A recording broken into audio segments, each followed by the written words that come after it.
Igama lam ndiyaleliswe Sotyathu, ndisuka kuMandebe. Iprojekthi kaLouis Agri ndiyijoyine ngo-2025 nge-1 ka-August.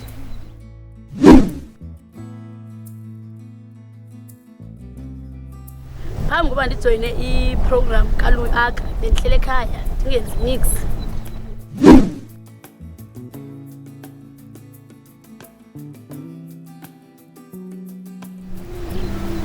Inintsi into endizifundileyo kule project kaLouis Agri. Ndifundile uba kutyalwa njani, ndafunda noba mhlawumbi uyakwazi ukutyala emhlabeni othile, uyakwazi ungatyala emhlabeni othile.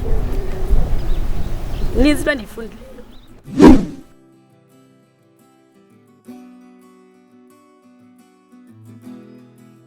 Mninzi kakhulu umehluko owenziwa yile project kaLouis Agri.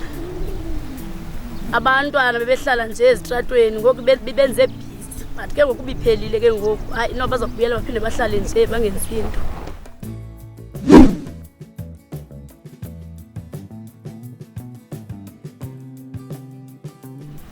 Kule 3 months ndiyifundile apha kuLouis Agri, hayi bendikholwa ndisoneliseka kakhulu, andinasikhalazo naso.